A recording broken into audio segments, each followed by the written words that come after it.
I'm Gary Varvel. I'm an internationally syndicated cartoonist, and I love food, interesting people, and the art of caricatures. So what better way to spend a day than to combine all three? This is Cartoonist and Cafés drawing caricatures.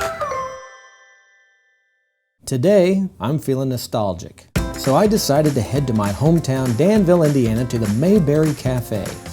Voted the 8th best diner in America, you can take a step back in time to enjoy watching the Andy Griffith Show on TV while you munch on Aunt Bee's special recipes. For 27 years, Brad and Christine Bourne have served diners who want to eat in, get it to go, or have their event catered. It even has Andy's old police car parked out front. It's a perfect hometown spot for a local homegrown celebrity comedian, Dave Wilson. Since 1980, Dave has been on stage making people laugh around the world. Famously known as the King, thank you very much. He's done everything from live television to host a radio show, governor's inaugural celebrations, Colts game announcing, and Pacer halftime shows. You know, we're going to have the very first Elvis 500. Oh man, I'm going out to my restaurant, I'm going to make 500 laps through the drive-thru, man. Aunt Bee's fried chicken. Homemade meatloaf. No, mashed peas and gravy. This ain't no game. Gravy is a beverage, right? Oh man, I was 20 years old till I found out gravy wasn't a soft drink. You know the name of the play was, of course, The King and I. When Bob and Tom came to town in 1983, I had been doing stand-up comedy 3 months. I had 8 minutes worth of jokes. And Tom saw me one night at an open stage and he goes, "You're funny, come on the show in the morning." So I went on the Bob and Tom show for the first time. And that morning I did all 8 minutes of my jokes. When the show was over, Tom said, "Man, that was great, come back next week." And I went, "Nah." It had taken me 3 months to come up with that. Yeah. Jokes are premise, setup, punchline. And when you have a character, that takes care a lot of times of the premise and the setup. All I gotta do is the punchline. How did you get started in comedy? Were you always funny as a kid? I like to entertain people. Yeah. I started doing the PA at places because I love motorsports and I wanted to be able to entertain people. Well, I thought, well, let's combine that and I'll get on the PA. 1982, I was a national event announcer for the NHRA, traveling to all the different tracks and things. And then I would occasionally do jokes, did the PA for the Colts for 4 years. Those are the tough years. They were pretty rough, yeah. Right, I left right before Peyton Manning came. But I was there for the, hardball, let her rip, Yeah. which is really cool. Yeah. So one time we were playing the Packers, and there was a little dead time there, and I just said, "Ladies and gentlemen, I'd like to apologize to all the Packer fans for running out of cheese sticks." And everybody laughed, and the phone rings, and the spotter answers the phone. "Yeah, Pete." And Pete thought I could hear him go, "What did he say? What did he say?" Because he just heard me say something in the audience, and then 60,000 people laughed. Well, he apologized to the Packer fans for running out of cheese sticks. And I think Pete thought that was funny. They didn't fire me. That's good.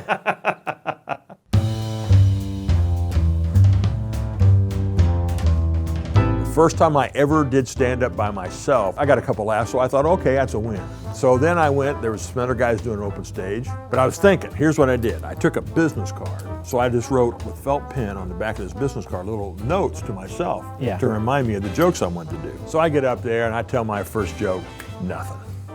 I tell my second joke, nothing. Now I'm starting to get a little concerned. Yeah. Tell my third joke, oil painting. They're just staring at me, just oil painting. And so, man, now the flop sweat starts. And let me tell you what, I had a world record flop sweat. And so now I'm pulling a blank. And I stared down at my hand to get a hint. Mm-hmm. Well, the perspiration in my hand had run that felt there was nothing there. God bless them, my sisters were there. I get off stage and I noticed, literally, I had the Mississippi River running down my back. My shirt looked almost like I'd gotten out of a pool. And they go, "Well, you did pretty good." You know how sisters, they're gonna do everything they can to help you. Wow, I mean, how do you get back up on stage after that? You just gotta want them, man. In 1980, I was a member of a group here in Indianapolis that did skits, Saturday Night Live type skits. And our group was getting together for rehearsal one night, and one of the guys in our group, he says, hey, Jay Leno's in town opening for Perry Como, and I know he's staying at the Hilton downtown. So we got on the phone, we called the Hilton and asked for Jay Leno, and boom, he answers the phone. You're kidding. No. Oh my. Can we come up and see? And Leno goes, yeah, come on up there, you know. So we haul downtown and knock at the door, and there's Jay Leno. Last time I'd seen him was on The Tonight Show. He goes, what do you want to do for a living? And I go, I either want to be a stand-up comedian or run a lawnmower store. Because I was in the lawnmower business then. Yeah. And they laughed and laughed and laughed at that. But he took me over there and introduced me to Perry Como. I stood at the side of the stage. I could have taken a step and been in front of 5,000 people. And skipping ahead 6 years later, I opened for Frankie Valli and the Four Seasons there, sat in the same dressing room. Is that right? I mean, it was the most rewarding thing. Cartooning's a little different in that I have an audience, I just don't ever hear from them unless they're angry at me. Right, yeah, right. But, you know, I do get people who, you know, fan mail every once in a while. But for the stand-up comedian, it's instant gratification. You get the laugh right away, or you get the You flops gotta know, away. and it's not like playing piano or guitar where you can practice in your house and nobody hears you. Only place you can practice is in front of people. Oh, great, thank you.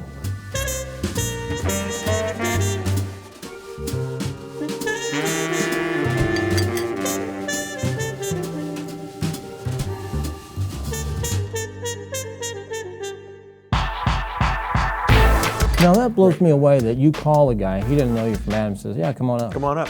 He always helped comedians. Every time we worked together, it was fun. He was helpful. He also strikes me as the guy you see is who he really is. He's not putting on a show. Some guys, they put on an act. Right. I'm working on jokes about forgiveness, because how many times have you said the Lord's Prayer? You say, forgive me for my trespasses, I forgive those who trespass against me. And then you leave church, you get in your car, some guy cuts you off and you're screaming out the window at him. You know, 15 minutes ago you were in church. And I'm the kind of guy who gets aggravated when people cut me off. So picture this, I actually taught at a school once, taught art at Bethesda Christian School. So I'm going to a Christian school and I'm driving north of Brownsburg. I get stuck in this traffic. Right. They've got 2 lanes narrowed down to 1. So here comes a car, and I see in the rearview mirror, here comes a car in that right lane. And so I slow up and I make room and let him get in front of me. And I was happy to do that. You know what the difference was? My attitude? Because it was my son. And he was late to school, and he was coming up, and he was in that traffic, so I let him in. So here's the difference. Here's why. When you don't love other people, then you get really aggravated at them. But how many times have I been that guy in that right lane trying to find a place to get squeezed in? If you give the other guy the benefit of the doubt, if we love one another the way we want them to love us, then we're going to be, our attitude will be different. Most certainly.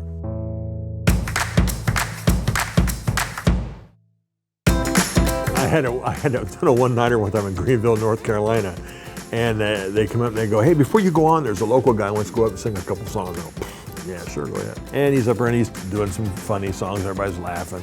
And then he starts doing a song about his buddy Bubba, who used to be in a band with him that killed himself on a motorcycle. And Bubba will never be a part of the good old boys. And I peek around the corner, I could just see the first row, and they're crying.